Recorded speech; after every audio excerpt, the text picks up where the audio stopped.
এই জায়গা দেখে বোঝার উপায় নেই যে এটা জাহাজের ভেতরে।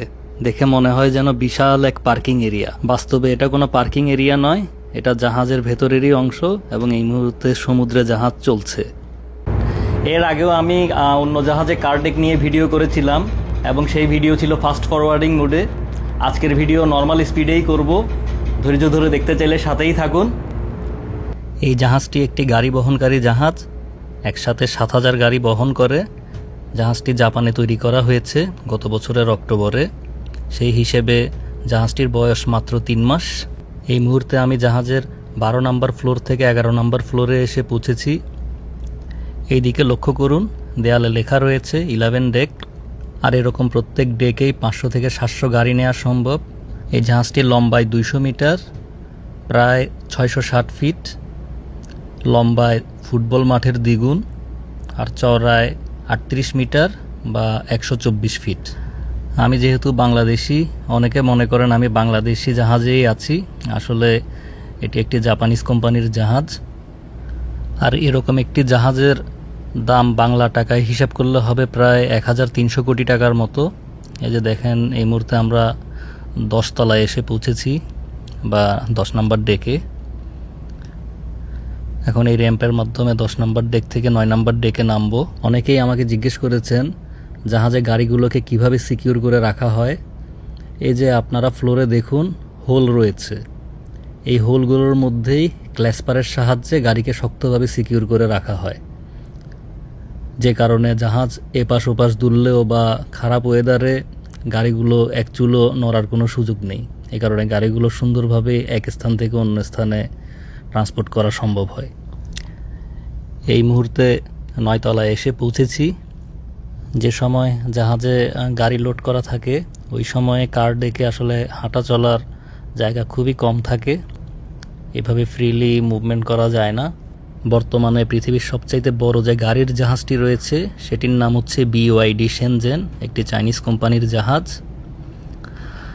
এবং সেই জাহাজটি ৯,২০০টি গাড়ি নিতে পারে, অর্থাৎ আমাদের এই জাহাজের চাইতেও ২,২০০টি বেশি গাড়ি নিতে পারে।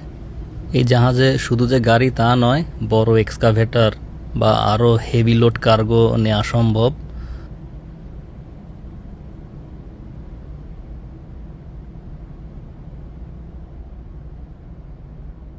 এই মুহূর্তে ৭ নম্বর ডেকে চলে এসেছি। এখন যে র্যাম্পটি দেখছেন, এই র্যাম্পের মাধ্যমে ৭ নম্বর ডেক থেকে সোজা ৫ নম্বর ডেক পর্যন্ত চলে যাওয়া সম্ভব।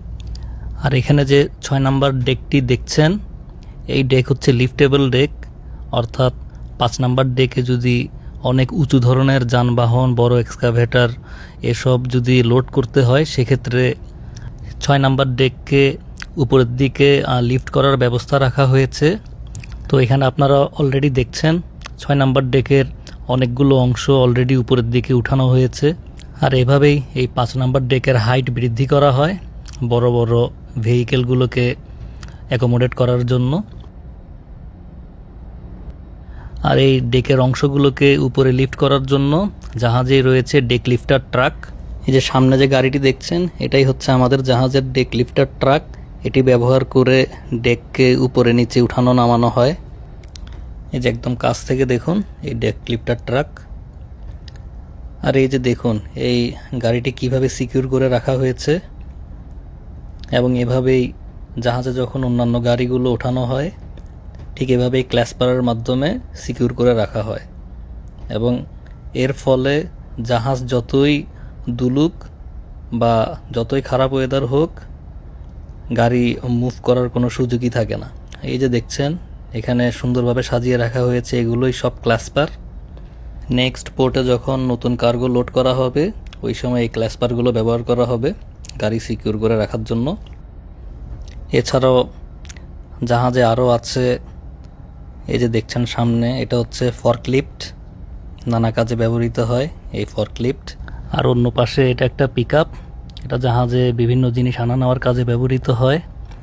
আর এটা এমন একটা গাড়ি, এটা রাস্তায় চলে না, সাগরেই চলে জাহাজের সাথে। এর নেই কোনো নম্বর প্লেট, কিন্তু সে দুনিয়া ঘুরে বেড়ায়। ৫ নম্বর ডেকের অনেক কিছুই আপনারা দেখলেন। এর নিচে আরও 4টি ডেক রয়েছে, গাড়ির জাহাজে গাড়ির লোড অবস্থায় কীরকম থাকে সেই ব্যাপারটি আপনাদেরকে জাস্ট বোঝানোর জন্য আমি নেক্সট ভিডিও ক্লিপ দিচ্ছি, যেটা অন্য কোম্পানির জাহাজের video. To transport heavy machinery and newly manufactured vehicles from the factory, including cars, a special ship called a ro-ro, roll-on's roll-off ship, is usually used. This type of transport vessel is capable of carrying hundreds to thousands of cars in one trip. Here's a brief overview of the loading and unloading process on a ro-ro ship. A ro-ro ship is designed with several decks that are used to transport all types of vehicles. Unlike conventional cargo ships, ro-ro ships have a more complex design to accommodate the different types of vehicles. Secure the cargo inside. Lashing is done to prevent the cargo from moving during the journey. To secure the cars on the ship, a strap with a ratchet can be used, and the tie-down is attached to the lash bot located on the deck floor. For heavy vehicles, chain lashing is used, which is a tie-down made of iron chains. When all cars are securely tied down, an inspection is carried out by officers from the car manufacturing company. In addition, an inspection is also conducted to ensure that all... আশা করি এই video থেকে আপনাদের অনেকের অনেক জিজ্ঞাসার উত্তর পেয়েছেন। এবার চলুন বাইরে এই সাগরকে দেখা যাক।